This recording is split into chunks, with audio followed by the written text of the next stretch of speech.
for today's video guys is why stop tong motor na to guys. Binili lang to ganyan 1.5, re-refresh na lang to guys, tapos kakabitan ng sidecar. Dito nila niyan, resell nila niya, kaya dito ng kanito binayaran nito 1.5. sila na ito magpapagawa guys. Kakabitan ng tricycle.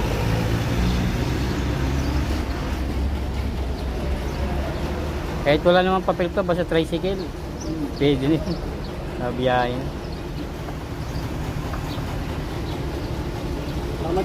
Madali na paggawa ng papel tayo. May mga kilala ako. Yan. Pag may papagawa sa inyo papel, sabihin mo sa akin. May mga kilala tayo. Extra income yun. Kahit mga bagong motor pa yan. Oo. Eh, itong aking ano, magkano gagastusin ko dyan? Tatanong natin. Ano to eh? May papel ba yan? Hindi, may papel yan, di lang nga rin nyo. Renew. Kaya din. Tapos ang nangyari niyan, yung binayaran ng huli, di ba may papel? Nabasa dyan sa ano eh. Nabasa sa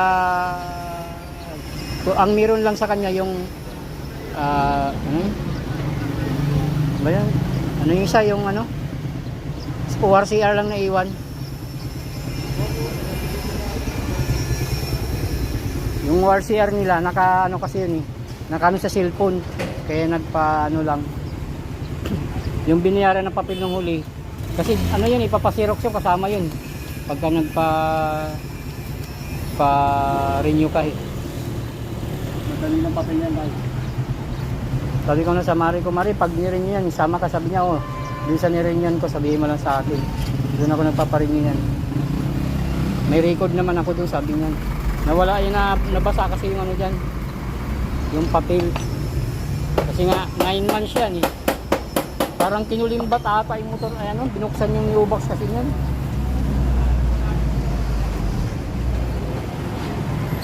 I-xerox lang, iniiwan na nila dyan. Eh, kailang nadama yung ano, yung papel na ano.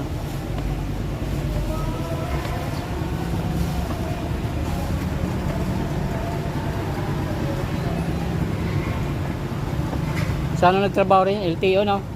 Ay. Mga ganun sa LTO nagtatrabaho niya. Madali silang gumawa kasi ng ganun sa LTO. Mga LTO yun, mga contact. Mga kumpare ko. Meron din tayong ano, recto.